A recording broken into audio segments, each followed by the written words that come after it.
देखिएगा, ये इस प्रकार से पहाड़ी है, ठीक है। और ये जो पहाड़ी है इसका नाम है बिच्छा मेड़ा, बिच्छा मेड़ा की पहाड़ियाँ। और ये जो बिच्छा मेड़ा की पहाड़ियाँ हैं, ये है आपके कहाँ पर, याद रखिएगा उदयपुर में, ठीक है। यहाँ से नदी निकलती है और इस प्रकार बहते हुए यहाँ पर जो नदी है कौन सी, माही, यहाँ जाकर इसमें क्या हो जाती है, विले। ये कौन सी नदी है, याद रखिएगा, इस नदी का नाम है सोम नदी। तो सोम नदी का जो उद्गम है वो तो कहाँ से हो गया, बिच्छा मेड़ा की पहाड़ियाँ उदयपुर से। और ये सोम नदी किस में आकर विलय हो गई यहाँ पर, तो याद रखिएगा यहाँ पर आकर जो विलय हुई है, ये जो विलय हुई है यहाँ पर, ये किस में हुई है, तो याद रखिएगा माही नदी में, ठीक है, माही नदी में। ये जो सोम नदी है, इस सोम नदी की सहायक नदियां हैं कौन कौन सी, देखिएगा। सोम नदी की जो सहायक नदियां हैं उनकी यदि हम चर्चा करते हैं तो सोम की सहायक नदियां हैं, याद रखिएगा, गोमती, झामरी, वे टिड्डी। गोमती, जामरी और टिड्डी, ये क्या है, सोम की सहायक नदियां हैं। ये जो सोम नदी है, याद रखिएगा, इसी सोम नदी पर दो परियोजनाएं हैं, एक तो है यहां पर और एक परियोजना है यहां पर। ये जो परियोजना है ये तो है सोम कागदर परियोजना, सोम नदी पर निर्मित है सोम कागदर परियोजना। और ये जो सोम कागदर परियोजना है ये आपके जिस जिले में है वो जिला है उदयपुर, याद रखिएगा, वो जिला कौन सा है, उदयपुर।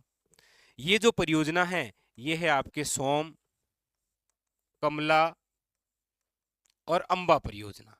और सोम, कमला और जो अंबा परियोजना है ये जिस जिले में है वो जिला कौन सा है, याद रखिएगा डूंगरपुर।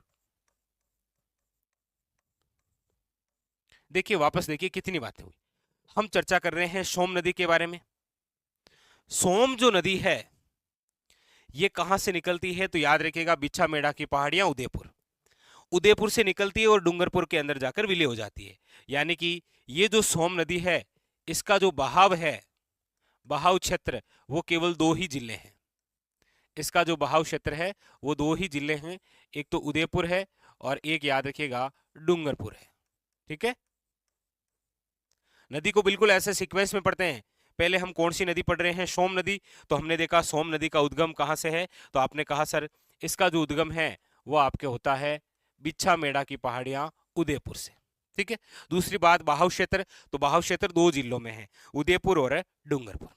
तीसरी बात, ये किस नदी में जाकर विलय होती है, तो आपको याद रखना है माही नदी में विलय होती है। अच्छा, वे विलय कहां होती है, तो याद रखना माही नदी में नवाटापुरा गांव में, नवाटापुरा गांव।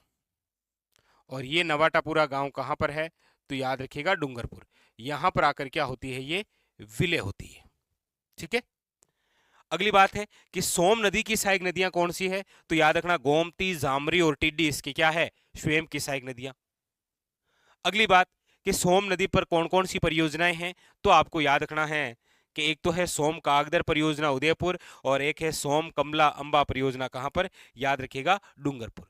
अच्छा, ये जो सोम नदी माही में विलय होती है नवाटापुरा में, आपको याद रखना है कि यहीं पर एक त्रिवेणी संगम है। नवाटापुरा में ही क्या है, याद रखिएगा एक त्रिवेणी संगम है। त्रिवेणी संगम का मतलब है जहां पर ये तीन नदियां मिलती है। त्रिवेणी संगम कौन कौन सी नदियों का है, तो आपको याद रखना है सोम, सोम, माही और जाखम। सोम, माही, जाखम नदियों का क्या है यहाँ पर, त्रिवेणी संगम।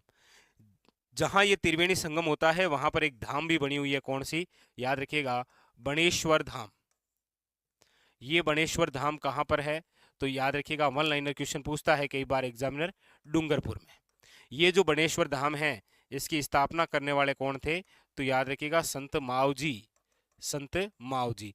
यहाँ पर याद रखिएगा खंडित शिवलिंग की पूजा होती है, किसकी होती है, खंडित शिवलिंग की। ये जो बणेश्वर धाम है इसे बोलते हैं आदिवासियों का कुंभ, क्या बोलते हैं इसे, याद रखिएगा आदिवासियों का कुंभ कहा जाता है। अब आपके लिए क्वेश्चन है, कमेंट बॉक्स के अंदर जरूर बताइएगा कि बणेश्वर धाम के अंदर मेला कब भरता है। बताइए, बणेश्वर धाम में मेला कब भरता है, इसका आंसर आपको बताना है। ठीक है, तो कोई नदी हो तो उसको इस प्रकार सीक्वेंस में पढ़े कि कोई क्वेश्चन गलत होने के आसार ही नहीं है। ठीक है, अब बताइए, एक एक बात यहां पर क्लियर हुई आपके सामने। हम कौन सी नदी पढ़ रहे हैं, तो आपने कहा सर सोम नदी। क्लियर, सोम नदी का उद्गम बिछामेड़ा की पहाड़ियां उदयपुर, इसकी सहायक नदियां गोमती, जामरी, टिड्डी। इसका बहाव क्षेत्र केवल 2 जिले हैं, याद रखिएगा कौन कौन से हैं, तो उदयपुर और डूंगरपुर, इन 2 जिलों के अंदर ये बहती है। इस पर 2 परियोजनाएं हैं, एक सोम कागदर परियोजना उदयपुर और एक सोम कमला अंबा परियोजना डूंगरपुर। ये जिस नदी में विलय होती है वो माही नदी। माही नदी में ये कहाँ विलय होती है, याद रखिएगा नवाटापुरा गांव डूंगरपुर, यहाँ पर त्रिवेणी संगम है सोम माही जाखम का। और यहाँ पर कौन सी धाम, तो याद रखिएगा बणेश्वर धाम। इसके बारे में ये काफी सारी बातें याद रखनी है। स्थापना किसने की, खंडित शिवलिंग की पूजा होती है, आदिवासियों का कुंभ है। एक क्वेश्चन मैं आपसे पूछ रहा हूं कि ये मेला कहां भरता है, बस इतना मुझे बता दीजिएगा। ठीक है, बताइए, ये चीज क्लियर हुई। और कोई भी एग्जाम हो, क्वेश्चन यहां से आता ही आता है, स्टार लगा लीजिएगा एग्जाम के अंदर, वेरी वेरी इंपॉर्टेंट।